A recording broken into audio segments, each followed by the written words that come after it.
माली आहूजा। जी, आप कौन? Assistant sub inspector सरिता Gill, कुंतीबाग police station. जी ma'am, बोलिए। मयंक राठी बॉयफ्रेंड है तुम्हारा? जी, वो मेरी पर्सनल लाइफ है। यहाँ किसी की लाइफ गई है, 3 लोग गायब हैं। जानती हो किस बारे में बात कर रही हूँ मैं? जी? कुंतीबाग पुलिस स्टेशन जानती होगी। आ जाओ, अभी बात करनी है तुमसे। नहीं, मैं अभी नहीं आ पाऊंगी।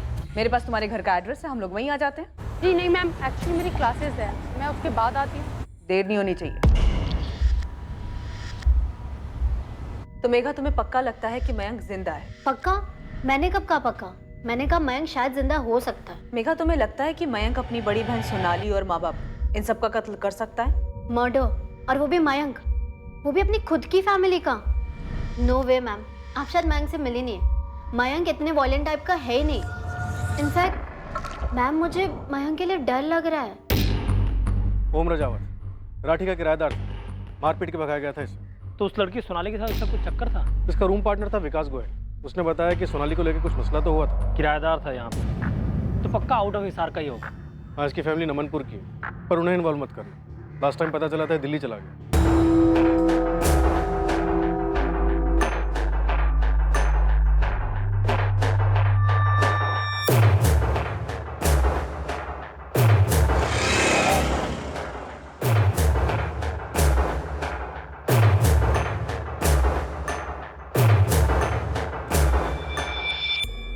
सर, आपने बुलाया मुझे?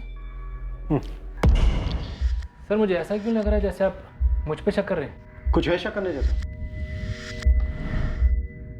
क्या किया तुमने रोहित, बोलो। तुमने उसकी बॉडी देखी? हाँ। मैंने सुना उसका गला। हाँ। कितना दर्द हुआ होगा ना उसको, कितना दर्द। पर ये तो होना ही था ना रॉकी। सर, हमारे राठी जॉइंट परिवार का सबसे पहला बच्चा हूं मैं। सोनाली से पहले पैदा हुआ था। मेरे पापा ही नहीं बल्कि बड़े पापा भी मुझे अपना सबसे फेवरेट मानते हैं। सर, बड़े पापा ने हमेशा मुझे उनका सबसे बड़ा बेटा कहा है। मयंक और सोनाली से कभी अलग नहीं समझा उन्होंने मुझे। पर कार शोरूम के लिए तुम्हें पैसे नहीं दिए ना? सही है सर। कुरेद कर एक आधी खबर आपके हाथ लगी है और आप लगे कहानियां बुनने के लिए। ठीक है, पूरी कहानी तुम सुना दो। सर, पूरी कहानी ये है कि ये सही है कि उन्होंने शोरूम के लिए मुझे पैसे नहीं दिए थे, लेकिन मेरे गैराज के लिए पैसे बड़े पापा ने ही दिए थे। बड़े पापा 4 मैकेनिक भी रेडी हैं ज्वाइन होने के लिए। जगह भी देख लिए, बहुत अच्छी जगह है। मुझे लगता है तो अच्छा काम करेगा इसमें। लागत कितनी बेटा इसमें? कुल मिला के 15 लाख का इन्वेस्टमेंट है बड़े पापा, लेकिन रिकवरी के अच्छे चांसेस हैं। हाईवे है ना, एकदम हाईवे के साथ लगी हुई जमीन है। मैं 20 लाख दूंगा तुझे, ढंग से जमा की गैराज खोल और अपना बिजनेस शुरू कर। थैंक यू बड़े पापा, thank you very much. Sir, ये रिश्ता है हमारा सगे बाप बेटे जैसा। और एक कार शोरूम की बात, तो उन्हें लगा कि गाड़ियों की मार्केट डाउन होने की वजह से अभी सही समय नहीं है इस बिजनेस का। मैंने उनकी राय मान ली। तगड़ी समझ है सर उनको बिजनेस की। तगड़ी जमीनें भी हैं, तगड़ा बैंक बैलेंस भी है। पहले से है सर। और 4 साल पहले मेरे पापा और बड़े पापा ने चंडीगढ़ में अपनी पुश्तैनी जमीन बेची थी, जिसके अच्छे खासे पैसे मिले थे। और अब रतन राठी की बेटी मारी गई है, खुद रतन राठी और उनका परिवार गायब है। तो सर, आपको लगता है कि इसमें मेरा हाथ है? सर, मैं अब आपको कैसे समझाऊं? हमारे परिवार तो अलग अलग परिवार नहीं है। सोनाली मेरी सगी छोटी बहन थी, मयंक मेरा सगा छोटा भाई है। सर, अगर आपको कोई भी सबूत मिलता है ना कि सोनाली को मैंने मारा या मैं किसी भी तरह इसमें इन्वॉल्व था, तो सर आप मुझे कोर्ट मत लेके जाइएगा, वहीं के वहीं गोली मार दीजिएगा मुझे। और तुम्हें इस बात का पूरा यकीन है कि हमें कोई सबूत नहीं मिलेगा? सर, मुझे पूरा यकीन है कि सोनाली को रॉकी नहीं मारा है और उसने बड़े पापा, बड़ी माँ और मयंक के साथ कुछ करवा दिया है।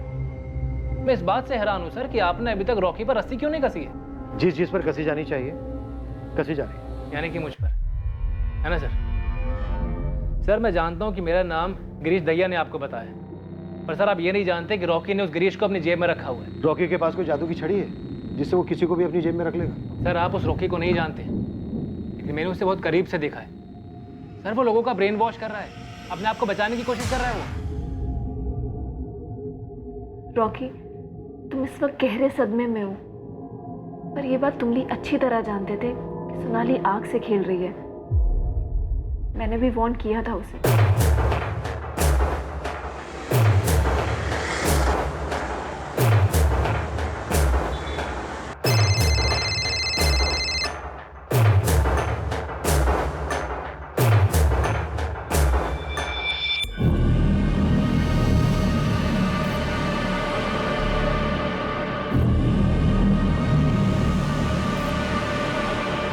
क्या बात है करण?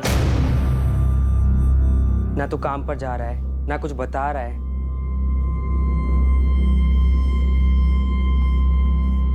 कुछ गलत किया है क्या? तो फिर ये चुप्पी क्यों भाई?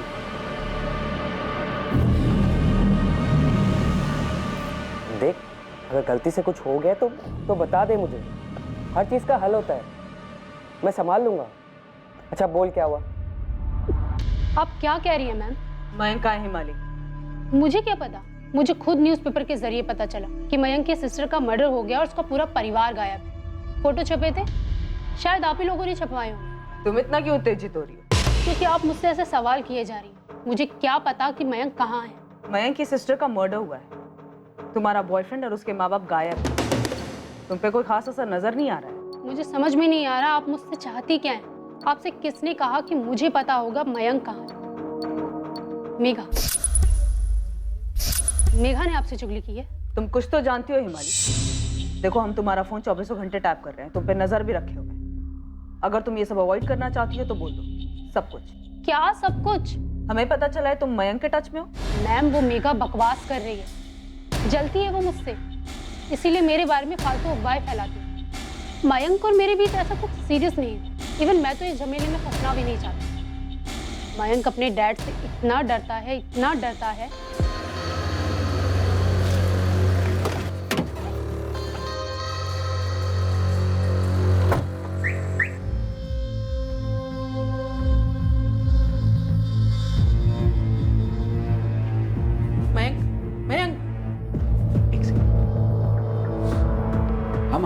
तेरे पापा आ गए।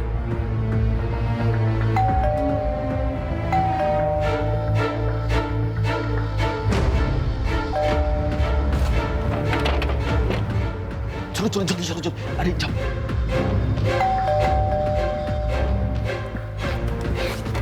बाद में बात करता हूँ।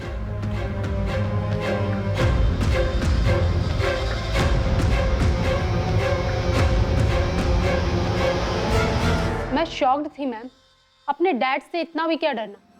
अगर वो हमें साथ देख लेते तो क्या हमारी गर्दन काट देते? यार तू समझ है हमारी, मेरे डैड ना बिल्कुल अलग है। वो तेरे मॉम डैड की तरह बिल्कुल नहीं है। इतना डरा के रखते हैं तुझे? यार मेरे पापा की ना सोच बिल्कुल अलग है, पुराने ख्यालात के हैं, पता नहीं क्यों। और ऊपर से सोनाली दीदी का पंगा चलता रहता घर में। यार तू जीता कैसे मैम? तेरी जगह मैं होती ना, मैं भाग जाती है। इतना आसान नहीं है माली। और उस दिन जिस तरीके से तेरी घर की खिड़की से मुझे जंप करके भागना पड़ा, आई फील मानो मैं चोर हूँ। तू तो गुस्सा मत हो यार माली। एक तो घर में इतनी टेंशन रहती है और सोनाली और रॉकी को लेके घर में 24 घंटे रात। अब तू ही बता, उस टाइम पर तेरे और मेरे बारे में पापा को पता चलेगा तो क्या होगा यार? मुझे समझ में नहीं आता मैं तेरे हालात पे तरस खाऊं या फिर कहूँ कि तू गुलामों की तरह जिंदगी जी रहा। तुझे मेरे हालात के बारे में नहीं पता। एक तो पापा का डर, ऊपर से सोनाली भी कम नहीं है। मुझे ब्लैकमेल करती है यार वो। ब्लैकमेल? पर किस लिए? मम्मी ने नहीं बताया तेरी हिमाली के बारे में। उस लड़की को हमारे घर के विंडो से जंप करके भागते देखा मैंने, और तुम दोनों को साथ में भी देखा था। तो अब आप मुझे ब्लैकमेल करोगी, है ना? तो बस इतना कह रही हूँ कि अगर तुझे हिमाली को लेके सपोर्ट चाहिए तो तू मुझे रॉकी को लेके सपोर्ट कर। पर दी पापा नफरत करते हैं रॉकी से, और आपको पीट भी चुके हैं उसे लेकर। तेरी हिमाली को लेकर क्या आरती उतारेंगे? तुझे क्या लगता है तू लड़का क्या हो गया? जैसे बाइक के लिए हाँ कर दी थी वैसे हिमाली के लिए भी हाँ कर देंगे? हाँ, अगर कोई चुगली ना करे तो। मेरी ग्रेजुएशन कंप्लीट होते ही ना मैं पापा से खुद बोल दूंगा, और शायद वो हाँ भी कर देंगे। उनके पास दर्जनों करोड़पति लड़कियों की लिस्ट होगी। तुझे क्या लगता है वो उन सब लड़कियों को छोड़ के तेरी हिमाली को अपनी बहू बनाएंगे? अगर मैंने रॉकी के लिए आपको सपोर्ट नहीं किया तो आप हिमाली के बारे में सब बता दो, है ना? दोबारा बोलिए और खुद सुन। कितना सेल्फिश लगता है, कितना खुदगर्ज लगता है। अरे मैं तो बस ये कह रही हूँ कि हम दोनों अब एक ही बोट में सवार हैं। किनारे लगेंगे तो साथ और डूबेंगे तो साथ। मयंक, मुझे चक्कर आ रहे तेरी ये सब बातें सुन के। तो सोच यार, मुझे कैसा लगता होगा ये सब एक्सपीरियंस करते हुए। पर एक बात बोलूँ हिमाली, तू मेरे साथ है ना, तुम टुगेदर, तू मेरी स्ट्रेंथ है यार। मयंक इतना इमोशनली डिपेंडेंट हो गया था मुझ पर। सीरियसली मैडम, मैं सोच में पड़ गई थी कि मैं किस डेंजर जोन में फंस गई हूँ, इसलिए मैंने उससे ब्रेक ऑफ कर लिया। पूरा ब्रेक ऑफ? जी, tata bye bye full and final. 6 महीने हो गए। तो फिर मेघा को किस हिसाब से लगता है कि तुम मयंक के टच में हो? आप उसी से पूछिए ना। खुद को मयंक का बेस्टी कहती फिरती है पूरी दुनिया में। But you know what ma'am, मुझे पता है वो सीक्रेटली लाइक करती है उसे। उन दोनों के बीच में कुछ हुआ था? I don't know ma'am, even I don't care. मेरा नया बॉयफ्रेंड है अब, और अब आप मेरा फ़ोन टैप कीजिए और टैप डांस कीजिए। इस केस के बारे में आपको मुझसे और कोई जानकारी नहीं मिलने वाली। सो प्लीज़ मैम, मुझे इस केस से बाहर रखें प्लीज़। हिमाली, जब मयंक तुम्हारे साथ था तब उसने तुम्हें कुछ और बोला हो अपने पिता रतन राठी या बहन सोनाली के बारे में? उसके घर में क्या हो रहा था ये मुझे नहीं पता, पर मयंक और सोनाली दबे हुए थे अपने फादर के विशेष के नीचे, ये मुझे मालूम है। मैडम, क्या मैं अब जा सकती हूँ? और प्लीज़ मुझे इस केस से बाहर रखें। ओम रजावत का नाम सुना तुमने? एक तरफ कह रहे हैं मयंक जिंदा है, उसे ढूंढने की कोशिश कर रहे हैं, और ऊपर से मुझ पर भी शक कर रहे हैं। पापा, मैं बार बार कह रहा हूँ कि ये सब रॉकी ने किया है, रॉकी को ढूंढो। लेकिन बेटा, पुलिस ने मुझे स्टेशन की सीसीटीवी फुटेज दिखाई थी। उस वक्त वो मुंबई के लिए निकल गया था। सुनिए, मुझे लगता है जेठ जी ने गुस्से में कुछ कर दिया और कहीं जाके छुप गए। कुछ कर दिया? मतलब सोनाली को भाई साहब ने मार डाला?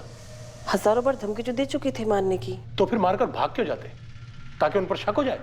माँ, अगर बड़े पापा ने कुछ किया होता तो सीधा पुलिस स्टेशन जाके कंप्लेंट लिखवाते ना कि सोनाली गायब है। कुछ पूछा या बोला पुलिस ने? ओम रजावत के बारे में पूछ रहे थे। ओम रजावत? उसका क्या मतलब है? ये कि क्या हुआ होगा, कैसे हुआ होगा। जरूर विकास ने बात बताई होगी। सर, मैंने हिमानी के कॉल स्कैन किए, उससे सारे कॉल अपने नए बॉयफ्रेंड को ही किए हैं। मयंक के साथ वो पिछले 6 महीने से टच में नहीं है। तो बेसिकली मेघा ने जलन की वजह से हिमाली का नाम उछाला। एग्जैक्टली सर, ये मयंक का छुपे होने वाला एंगल होल्ड ही नहीं करता है। और ये रोहित वाला एंगल, हम एक पॉइंट तक पहुंच तो पाए हैं, पर वहां भी डेड एंड। और बचा ओम रजावत। रोहित बार बार बोल रहा है कि सोनाली के कत्ल में रॉकी का हाथ है। कहीं हम कुछ मिस तो नहीं कर रहे सर? सो खुद तो मुंबई में जाके बैठा था ये रॉकी, क्या पता किसी के थ्रू कुछ करवाया हो, किसी को सुपारी दी हो। खबरें लगा दो काम पर।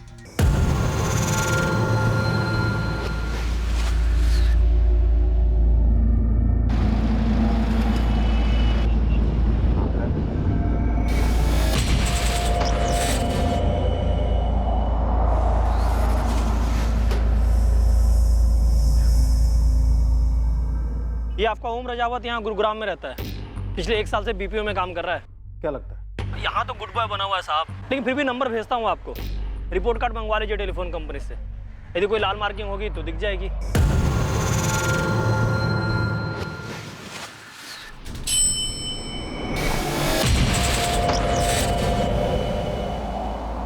सोनाली राठी। ये क्या हुआ सोनाली को? मर्डर। इसका मतलब सोनाली के पिता ने उसकी हत्या कर दी? सोनाली के अलावा सोनाली के पिता, माँ और भाई, इन तीनों की भी हत्या हुई होगी। ये तो और भी दुख की बात है। क्या किया था राठी फैमिली ने जो उनके साथ ऐसा हुआ सर? लेकिन सर, मुझे एक बात नहीं समझ में आ रही कि गुड़गांव पुलिस मेरे फ्लैट पे आई, मेरे साथ गुस्से से पेश आई और मुझे उठाकर यहाँ हिसार ले आया गया। आपको क्या लगता है कि मैं क्या बता पाऊंगा इस मामले में? सबसे पहले हमें तो ये बता कि जब राठी परिवार गया किराएदार था तो राठी परिवार ने तेरी पिटाई क्यों की थी? राठी परिवार ने तुम्हें घर से क्यों निकाला था, और घर से निकलते वक्त तुमने उन्हें धमकी क्यों दी थी? तो आप उस धमकी को इस मामले से जोड़ें। 1 मिनट सर, आप कहना क्या चाहते हैं कि 3 साल पहले मैंने जो धमकी दी थी उसे पूरा करने के लिए मैं वापस लौटा और राठी परिवार के सभी सदस्यों को आके मार दिया? धमकी दी थी तो धमकी देने के पीछे कोई वजह भी होगी ना? हाँ, दी थी। मेरा मतलब, मेरा जो रूममेट था विकास, मैंने उसके सामने गुस्से में कहा था कि इन सबको देख लूंगा। बहुत गुस्से में था, बहुत बुरी तरह से मारा था इन लोगों ने मुझे। छोड़ो मुझे, क्या कर रहे हो? ओम, क्या कर रहे हो? छोड़ो, छोड़ो मुझे। तेरी यही हिम्मत तेरी। मेरी बात तो सुनिए। चुप! सोनाली, क्या हुआ बेटा? पापा, पता नहीं, मैं तो सो रही थी, अचानक से मेरे ऊपर। क्या कर रहा था ये? क्या कर रहा था ये? सोनाली, नीचे जा, जा नीचे। विपिन जी, एक बार मेरी बात सुनेंगे प्लीज? चुप! कल सुबह सूरज निकलने से पहले अगर तो अपना सामान लेके यहाँ से नहीं निकला तो उन्हें सीधा शमशान भेज दूंगा, समझा? समझा कि नहीं समझा? बोल। एक बार मेरी बात। अबे चुप! चुप साले, चुप! सब देखा हमने। टांगे तोड़ के छत से नीचे फेंक दूंगा। इस बार तो क्या सीढ़ी चढ़ने का लायक नहीं रहेगा। समझा कि नहीं समझा? निकल! चल! उस रात सोनाली की भी जम के पिटाई हुई थी। मेरी क्या गलती है पापा? गलती है तेरी गलती। छत पे जाके सोने की क्या जरूरत थी आपको दी? ताज़ी हवा में सोने गई थी। हवा? कहाँ है आवा? दिखा कहाँ है आवा? खुला न्योता दिया तूने उस कमीने उनको। वो कुत्ता दीवार चढ़ के आ गया तेरे पास। मैंने कोई न्योता बता नहीं दिया। मुझे क्या पता था कि वो दीवार चढ़ के ऊपर आ जाएगा। चुप, एकदम चुप। खबरदार तू आज के बाद छत पर कदम भी रखा तो। सोनाली के कमरे में उसकी पिटाई हुई, उसके साथ गाली गलौज हुई। ये बात तुझे कैसे पता चली? पूछे कैसे पता? कैसे पता? बोल। सर उस रात जब मैं दीवार चढ़कर छत पर पहुंचा तो मुझे नहीं पता कि उस रात ऐसी कौन सी नई आवाज हुई जिससे वो दोनों बाप बेटे वहां, क्योंकि उससे पहले ऐसा कभी नहीं हुआ था।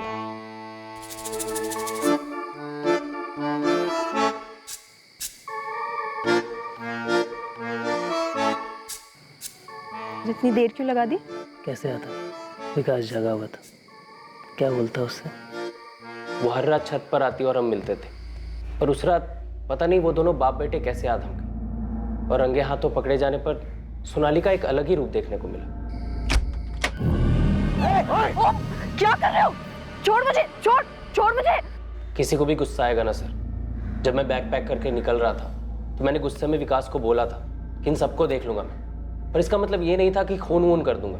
मैं एक पढ़ा लिखा सॉफ्टवेयर इंजीनियर हूँ सर। मेरे आगे मेरा पूरा करियर था और इस तरह जलील किया गया मुझे। देख लूंगा से क्या मतलब था तेरा? क्या इरादा क्या था तेरा? मैं चाहता था कि सीधे उनके घर पे जाऊं और बेल दबाकर सिर्फ एक बात पूछूं कि सालो तुम्हारी बेटी ने सिर्फ तब चिल्लाया छोड़ो मुझे जब तुम दोनों वहां आ धमके। अगर मैं उसके साथ जबरदस्ती ही कर रहा था तो वो पहले क्यों नहीं चिल्लाई? पर तूने ऐसा नहीं किया और चुपचाप वहां से निकल गया। हाँ, एक्चुअली मैं ऐसा करने जा ही रहा था, तभी सोनाली का मैसेज आया मुझे। ओम, आई एम वेरी सॉरी यार, तुम्हें पीटा गया और गलत समझा गया। मेरी भी सॉलिड पिटाई हुई। प्लीज़ सीधे चले जाओ, उन्हें मेरी सच्चाई मत बताना प्लीज़ यार। उन्हें सच्चाई पता चली तो मेरे टुकड़े हो जाएंगे। सीरियसली, मैं तुझे हमेशा याद रखूंगी। प्लीज़ इस बात को यही भुला कर चले जाना। प्लीज़ तेरे हाथ जोड़ती हूँ, पैर पड़ती हूँ मैं, प्लीज़। तो मैंने भी सारी बातों पे मिट्टी डाली और अपनी लाइफ में आगे बढ़ गया।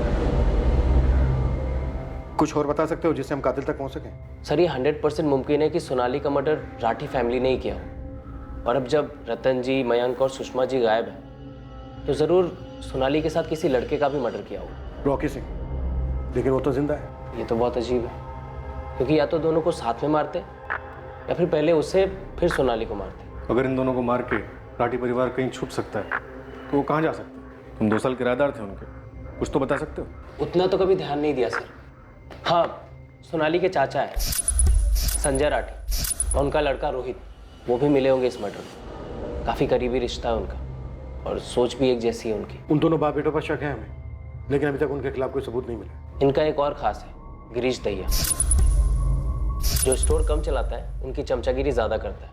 पता है सर, मैं जब भी उस रात के बारे में सोचता तो अपनी पीठ थपथपाता कि उस रात मैंने जोश से नहीं होश से काम लिया। अगर उस रात गुस्से में आकर मैंने रतन राठी को सब कुछ बता दिया होता कि मेरे और सोनाली के बीच क्या चल रहा है, तो शायद उसकी मौत ही हो गई होती। फिर एक सुकून भी मिलता है कि मैंने ऐसा होने नहीं दिया, और अब देखो ऐसा ही हुआ। इन्वेस्टिगेशन इस केस के हर एंगल, हर मकसद के चक्कर काटने के बाद फिर वहीं आकर पहुंची जहां से इसकी शुरुआत हुई थी, ऑनर किलिंग का एंगल। अगर ये ऑनर किलिंग का केस था तो मर्डर के बाद रतन राठी, उसकी पत्नी सुषमा राठी, बेटा मयंक राठी कहां गायब हो गए थे? फिर 1 हफ्ते से छपा रहे हैं सर, लेकिन कोई खबर नहीं। राठियों के बैंक अकाउंट्स में कोई मूवमेंट? No sir. रईस परिवार है, अब तक हम ये मानकर चल रहे हैं कि उन्होंने अपनी बेटी की ऑनर किलिंग की। भला कोई इतने महीनों तक अपना घर बार, इतना बड़ा बिजनेस छोड़कर कैसे गायब रह सकता? ऑनर किलिंग नहीं है, और अगर इन तीनों को कत्ल किया गया तो लाशें तो होनी चाहिए। 6 महीने बीत चुके, अभी तक कहीं से कोई मैचिंग लावारिस लाश तक रिपोर्ट नहीं। तो मोटा मोटा अभी तक इस केस को लेकर हमारे पास कोई लीड नहीं। No sir. इन्वेस्टिगेशन एक डेड एंड पर आ पहुंची थी। राठी परिवार के तीनों सदस्यों की कोई खबर सामने नहीं आई थी। सोनाली का प्रेमी रॉकी और उसकी ऑफिस कलीग प्रज्ञा के बीच बढ़ती करीबी देखी गई, पर कोई ऐसा सुराग नहीं मिला जो सोनाली के कत्ल की तरफ इशारा करता। सोनाली के मर्डर को और राठी परिवार को गायब हुए अब पूरा 1 साल बीत गया, और फिर जुलाई 2018 में अचानक इस केस से जुड़ी एक बात सामने आई।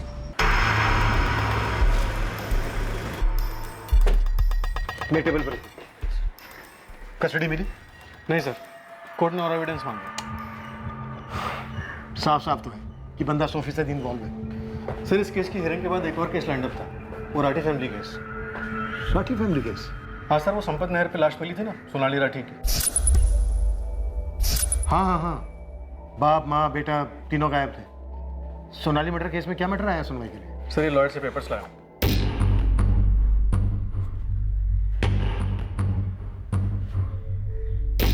संजय राठी अपने बड़े भाई रतन राठी की प्रॉपर्टी और बैंक अकाउंट पर क्लेम कर रहा है। हाँ सर, सुनते ही मुझे खटका हुआ। फिर मैंने उनके वकील से बात की और उसने बताया कि संजय ने मजिस्ट्रेट के सामने ही अर्जी डाली। हमसे एंगल छूटा तो नहीं था, लेकिन इस एंगल में हमें कुछ ठोस मिला भी नहीं था। हाँ, आप कहना क्या चाह रहे हैं? आपके बड़े भाई, उनकी पत्नी, उनका बेटा अभी गुमशुदा हैं और आप उनकी सारी प्रॉपर्टी अपने नाम करने की कोशिश में लगे हैं। तो आप उन्हें ढूंढने की कोशिश कर रहे हैं क्या अभी भी? तो ना करें, केस क्लोज कर दें। आपकी मुझसे ऐसे बात करने की हिम्मत कैसे हुई चौहान साहब? इशारा क्या है आपका? सर 1 साल से ऊपर हो चुका है, ना तो आप सोनाली के कातिल को ढूंढ पाए, ना ही बड़ी पापा, बड़ी माँ और मयंक का पता लगा पाए। मिसिंग है, गायब। अभी तक कुछ पता नहीं है उनके साथ क्या हुआ और आप उनकी सारी प्रॉपर्टी, सारे बैंक अकाउंट्स अपने नाम ट्रांसफर करने में लग गए। आप लोगों ने इंतजार भी करना ठीक नहीं समझा। किस चीज का इंतजार करते हैं? अगर बैंक खाते को संचालित ना किया जाए तो बैंक उस खाते को फ्रीज कर सकता है। भाई साहब का अकाउंट पहले ही डोरमेंट हो चुका है। अगर भाई साहब, भाभी और मयंक का कुछ पता नहीं चला तो उनकी सारी प्रॉपर्टी का क्या होगा? सर पापा ने प्रॉपर्टी बतौर वारिस क्लेम नहीं की है, उन्होंने बस एक एफिडेविट फाइल किया है कि संजय राठी रतन राठी के छोटे इकलौते सगे भाई हैं और रतन राठी की प्रॉपर्टी, अकाउंट वगैरह वैसे बंद नहीं कर सकते। पापा उनकी देखरेख करेंगे जब तक कि बड़े पापा या उनके परिवार में से किसी की कोई खोज खबर नहीं मिल जाती है, तब तक। पहले आप उस एफिडेविट को अच्छी तरह से पढ़िए, फिर हम पर यह वाहियात और घटिया इल्जाम लगाइए। मैंने उस एफिडेविट में लिखा है कि सोनाली का मर्डर हो गया है। मेरे भाई साहब और उनका पूरा परिवार 1 साल से गायब है, सब लिख कर दिया है मैंने। खामखा में हम पर इल्जाम लगाए जा रहे हैं। अगर परिवार में कुछ हो जाता है तो परिवार के बाकी बचे हुए सदस्यों का यह फर्ज बनता है कि वो परिवार की प्रॉपर्टी की देखरेख करें। भाई साहब की लगभग 7 करोड़ रुपए की प्रॉपर्टी है। एफडीज और बैंक बैलेंस 3 से 4 करोड़ रुपए का है। हम ये सब किसी को ऐसे ही जब्त करने या हड़पने नहीं देंगे। और प्लीज सर, इसका मतलब आप ये मत निकालिएगा कि इसके लिए हमने कुछ किया हो। हम बस प्रिकॉशंस लेके चल रहे हैं बस। हम ये सब कोर्ट में एफिडेविट डालकर कर रहे हैं।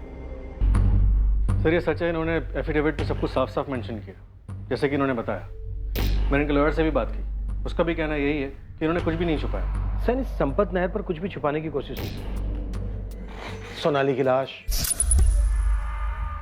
के बगल में फैमिली कार की असली नंबर प्लेट, कुछ भी नहीं। सर हमें गाड़ी में जो खून के सैंपल्स मिले थे वो सिर्फ सोनाली के थे। हमने नहर भी 2 बार स्कैन करवाई लेकिन लाश कहीं नहीं मिली। अगर फैमिली ने किया होता तो 1 साल तक गायब नहीं रह पाते। और ये संजय राठी और उसका बेटा रोहित, इनके खिलाफ भी कभी हमें कोई सबूत नहीं मिला। ऐसा क्यों? इन्वेस्टिगेशन ने फिर से एक बार संजय राठी और रोहित राठी की सभी मूवमेंट्स को स्टडी करना शुरू कर दिया। 1 साल के बाद इस केस से जुड़े सभी लोगों पर भी फॉलोअप शुरू किया गया, पर फिर एक बार पुलिस कोई प्रोग्रेस नहीं कर पाई। केस हल होने का नाम ही नहीं ले रहा। 1 और साल बीत गया, केस फाइल धूल चाटती रही और फिर आया एक फोन कॉल। सोनाली। कौन सोनाली? वो तकलीफ में? रात भर सो नहीं पाता हूँ साहब। ये सोनाली कोई लड़की है जो तुझे छोड़ वोड़ गई है? अब तो रोता ही रहेगा या कुछ ठीक से बताएगा भी? रोना बंद कर। सोनाली एक आम नाम है। ड्यूटी पर इंस्पेक्टर के जहन में यह बात आई ही नहीं कि जिस सोनाली का नाम यह अज्ञात कॉलर ले रहा है उसका सोनाली राठी से कनेक्शन हो सकता है, जो 2 साल पहले कत्ल कर दी गई थी।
साहब मैं ईश्वर सिंह, मेरे छोटे भाई का नाम करण सिंह है। हमने अंदर क्या किसी केस में? नहीं साहब, वो तो आपको फ़ोन किया जा रहा था, कुछ बताने की कोशिश कर रहा था सोनाली के बारे में। हाँ हाँ, एक हफ्ते पहले की बात है। रोज आ रहा था फ़ोन पर, ठीक से बात नहीं हुई हमारी। क्या हुआ, क्या बात है? साहब 3 दिन पहले मेरा भाई एक्सीडेंट में मारा गया साहब। वो क्या कहना चाहता था वो? मुझे भी नहीं पता है साहब, 2 साल से बिल्कुल हिला हुआ था, दिमागी तौर पर ठीक नहीं था साहब वो। हमने डॉक्टर, वैद्य, हकीम सबको दिखाया पर कोई असर नहीं हुआ साहब। काम काज भी छोड़कर बैठा था, कुछ खाया जा रहा था साहब उसे। तो तुम क्या चाहते हो ईश्वर? उसके कपड़े और चीज़ें अलग कर रहा था किसी गरीब को देने के लिए साहब, तब ये मिला साहब। मेरा भाई 7वीं से आगे पढ़ नहीं पाया, पर वो लिख सकता था साहब। और 2 साल मैं भी कभी समझ नहीं पाया कि करण क्यों ठीक से कुछ बता नहीं पा रहा कि क्या हुआ है उसके साथ। करण जो किसी से नहीं बोल पाया वो सब इसमें लिख दिया है साहब।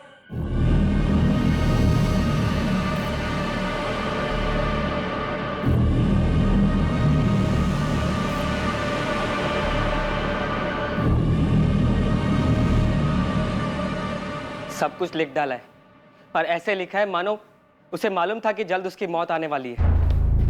ऐसा क्या लिखा है इसमें? क्या मैं पढ़ सकता हूँ? घिन आती है खुद से, रात रात भर सो नहीं पाता हूँ। उसका चेहरा सामने दिखाई देता है, बिल्कुल उसी तरह जिस तरह वो मरी थी। मुझे आज तक नहीं पता मैंने वो काम करने के लिए हाँ क्यों कहा। क्या गंध भर गई थी मेरे दिल में, मेरे दिमाग में, जब मैंने वो काम कबूल किया। उस लड़की का चेहरा और उन सबके चेहरे मुझे सताते हैं। वो लोग हमेशा मेरे सामने आ जाते हैं, मुझे ये एहसास दिलाने के लिए कि मैंने क्या गलती कर दी। मुझे नहीं लगता कि मैं इस जुर्म का भार लेकर और जी सकूंगा। मुझे नहीं पता मेरा क्या होगा। मैं कुछ भी करूं, आप मुझे जितने भी पैसे दे दो, पर मैंने जो गलत किया है उसका पाप कभी नहीं मिटेगा, कभी नहीं। और तुम्हें इसका बिल्कुल अंदाजा नहीं था? होता तो आपके पास ऐसे आता साहब। मैं बस अपनी भाई की हालत देख देख कर खुद ही हताश होने लगा। मैं तो सोच भी नहीं सकता था कि उसके गैराज का मालिक उससे ऐसे काम करवा रहा है। तब वो सिर्फ 17 साल का था साहब। क्यों किया ऐसे रोहित सेठ ने?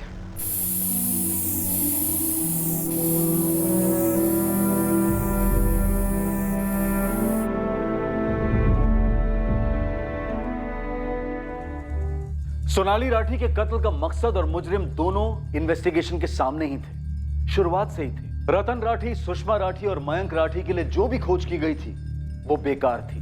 ये तीनों कभी मिलने ही नहीं वाले थे। इस केस का एक बहुत भयंकर ट्विस्ट अभी आना बाकी था।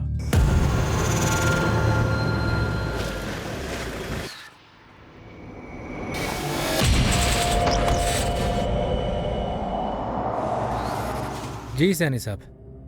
शक तो हमें पहले से ही था और हमारी लाइन में अक्सर ऐसा होता नहीं है, पर कभी कभार तकदीर सबूत खुद हमारी झोली में डाल जाती है। क्या मिला है आपको? तुम, और तुम्हें हमारी गोदी में डाला एक लड़के की आत्मा ने।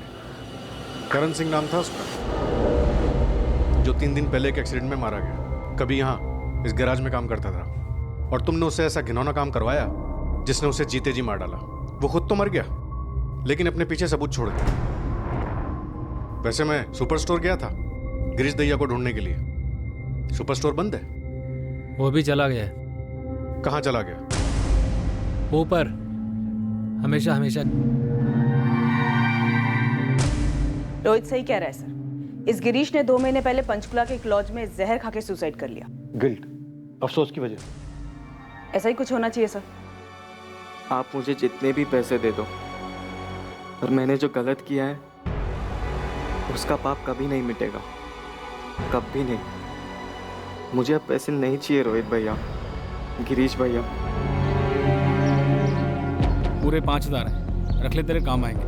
नहीं चाहिए मुझे। करण, पूरा 1 साल हो चुका है, पुलिस ने केस भी बुला दिया है, तेरा तो नाम तक सामने नहीं आया है। हाँ, पुलिस हम तक पहुंचकर खाली हाथ लौट गई, तुझ तक कैसे पहुंचेगी?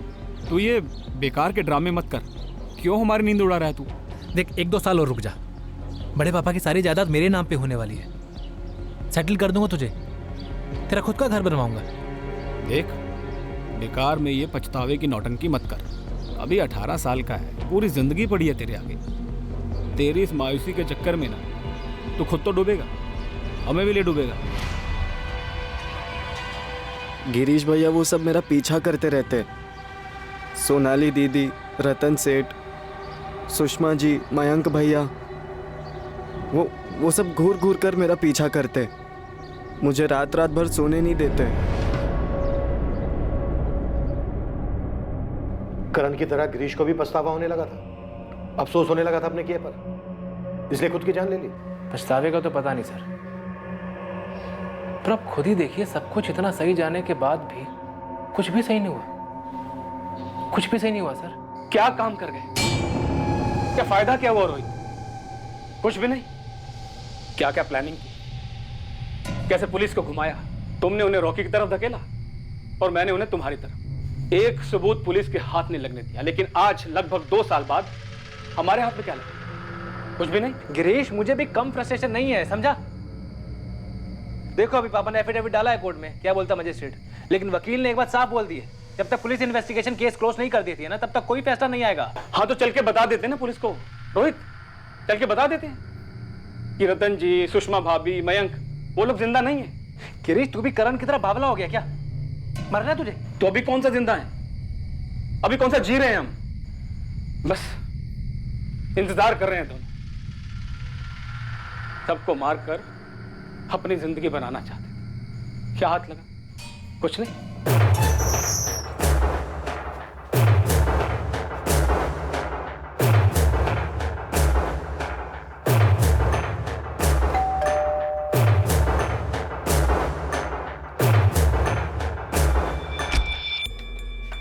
अरे रोहित बेटा। नमस्ते बड़ी मम्मी जी। अरे आ जाओ, अंदर आओ, आ जाओ।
नमस्ते बड़े पापा। अरे रोहित, कैसा बेटा? जी अच्छा।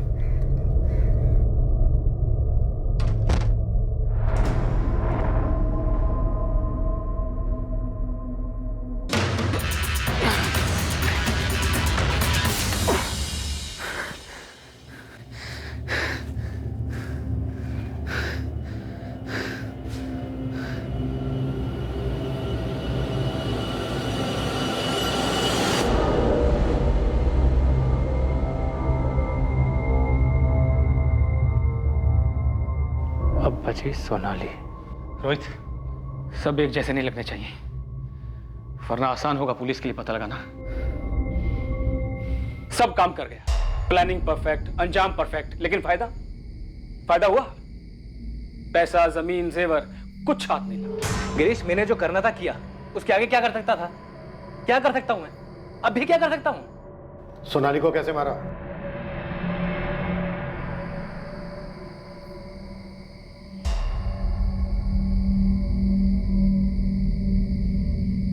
अरे रोहित भैया, आप बाहर क्या कर रहे हैं? तेरा ही इंतजार कर रहा हूँ। चल, बड़े पापा, बड़ी मम्मी, मयंक सब मेरे घर पे तेरा इंतजार कर रहे हैं। बड़े पापा ने बोला कि जाओ सोनाली को लेके आओ, और गाड़ी भी साथ लेने के लिए कहा है। रोहित भैया, अगर आप सब लोग मिलके मुझे लेक्चर देने वाले हैं रॉकी को छोड़ने के लिए, तो इस बार छोड़ने के लिए नहीं, जोड़ने के लिए बुलाया। मतलब मतलब तेरी और रॉकी की शादी। क्या? अरे प्लीज बाबा, अब तो कोई सवाल मत पूछियो। बड़े हाथ पैर जोड़ने पड़े मुझे बड़े पापा के और पापा के, तब जाके माने वो। आपने? हाँ मुझे पता, तो ये सोच रही है ना कि मैंने भी कई कोशिशें की हैं कि रॉकी तेरी जिंदगी से चला जाए। पर यार मैंने सोचा कि मैं जब जब रॉकी से मिला हूँ वो बंदा इतना बुरा नहीं है, प्यार भी करता है तुझसे। मैं भी करती हूँ। वो तो देख ही रहा है। सोनाली देख, मैं बस तेरी खुशी चाहता हूँ और तू रॉकी के बिना कुछ रह नहीं पाएगी। तो सोचा चलो तेरी खुशी के सामने हम हार जाते हैं, तो बस फिर क्या था, बात छेड़ दी शादी की घर पे और वो मान गए हैं। थैंक यू रोहित भैया। अच्छा चल जल्दी चल, कहीं मना ना कर दे, चल जल्दी जा।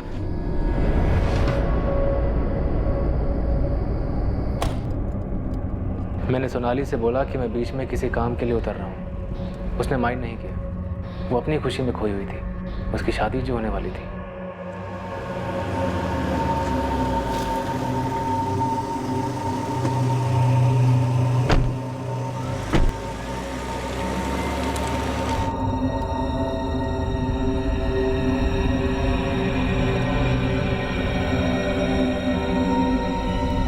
हमने सोनाली का कत्ल करण से करवाया।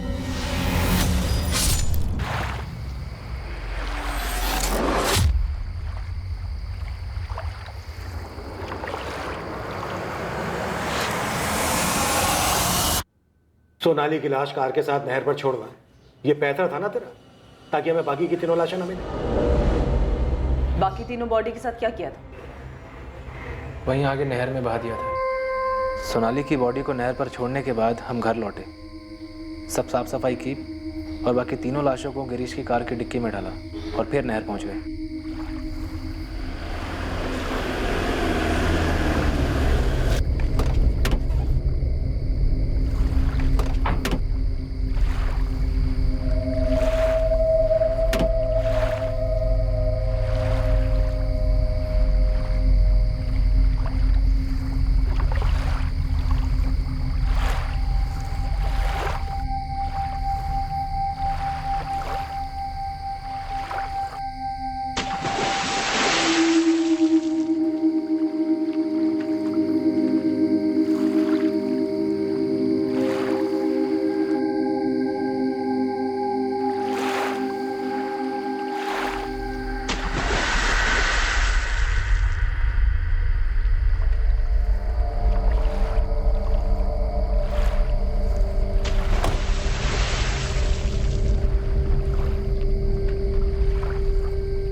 इससे अच्छा होता थोड़ा थोड़ा करके रतन जी का पैसा लौटा देता, लेकिन अब तो पैसा ही नहीं आ रहा और ऊपर से 4-4। गिरीश संभाल अपने आप को, 1-2 साल में पैसा हाथ लगेगा, तू देखना। सब देख रहा हूं और आगे भी मुझे सब कुछ साफ साफ दिखाई दे रहा है। रोहित, एक पैसा हाथ नहीं लगने वाला, एक पैसा भी। संजय राठी भी शामिल थे इस साजिश में? सर मुझे इतना मालूम चला था कि अगर बड़े पापा के परिवार में से कोई भी जिंदा नहीं बचता है तो उनकी सारी प्रॉपर्टी किसी करीबी रिश्तेदार को चली जाएगी, जो होते मेरे पापा, और उनसे सब कुछ मुझे मिल जाता। गिरीश को कैसे बनाया? बड़े पापा से लोन लिया था उसने, चुका नहीं पा रहा था, घसीट लिया उसे भी। और करण को पैसों का लालच दिया? 5,000। रतन राठी ने तुझे कार शोरूम के लिए पैसे नहीं दिए थे, यही एक वजह थी? नहीं सर, यही एक कारण नहीं था, और भी कई कारण थे।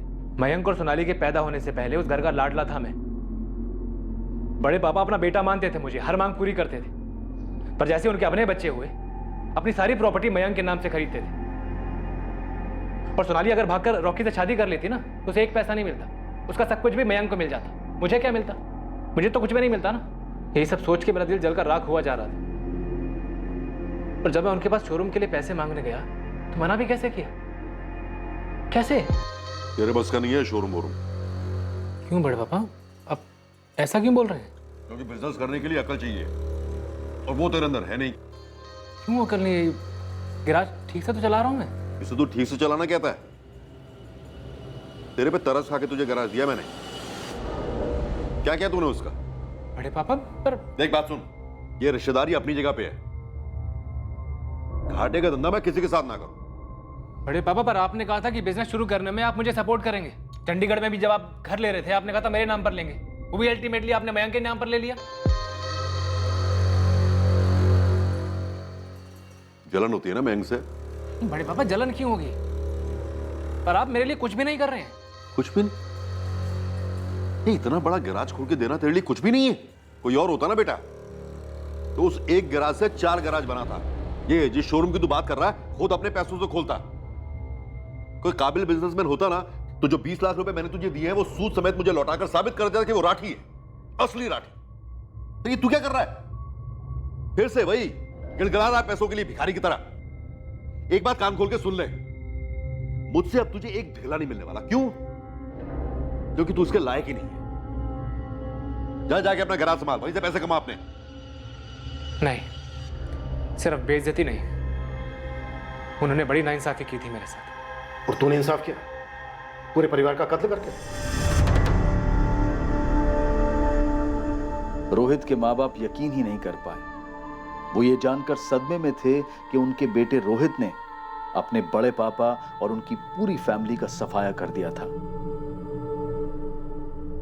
रॉकी हैरान था ये जानकर कि सोनाली के कत्ल का कारण उसका और सोनाली का संबंध नहीं था। रतन राठी, सुषमा राठी और मयंक राठी की लाशें आज की तारीख में भी नहीं मिली हैं। रोहित की किस्मत में अब यही है कि उसे एक नहीं बल्कि 4 मर्डर्स के चार्जेस का सामना करना पड़ेगा। किस्मत किसी की नहीं बदली यहां, और अच्छे के लिए तो बिल्कुल ही नहीं। जब कलम हो जुर्म की और स्याही हो किसी मासूम के लहू की, तो फिर अच्छी तकदीर भला कैसे लिखी जाएगी? ऐसे कई केसेस हैं जहां कातिल ने कत्ल को बड़ी सफलता से छुपाया, पर अपने जमीर, अपने दिलो दिमाग पर वो लंबे अरसे तक पर्दा नहीं डाल पाए। उन्हें अपराध बोध सताता है, डर दबाता है, और जिंदगी का हर एक दिन किसी सजा से कम नहीं लगता। अरमान होना कोई गुनाह नहीं है, और किसी और से अपनी तुलना करना भी कोई पाप नहीं है। लेकिन उस लेवल को हासिल करने के लिए, उस मकाम तक पहुंचकर खुशी से रहने के लिए सिर्फ और सिर्फ ईमानदारी, काबिलियत और मेहनत के रास्ते पर चलना होता है। किसी और से उसे जुर्म के जरिए छीनना इंसान को सुकून के रास्ते पर नहीं बल्कि अंधी गली में छोड़ देता है, जीवन भर तड़पने के लिए। और हाथ में क्या आता है? कुछ नहीं। अब मैं अनूप सोनी आपसे विदा लेता हूं, और याद रखें, जुर्म और आपके बीच में सिर्फ इतना फर्क है कि आप कितने सतर्क हैं। सतर्क रहें, सुरक्षित रहें। जय हिंद।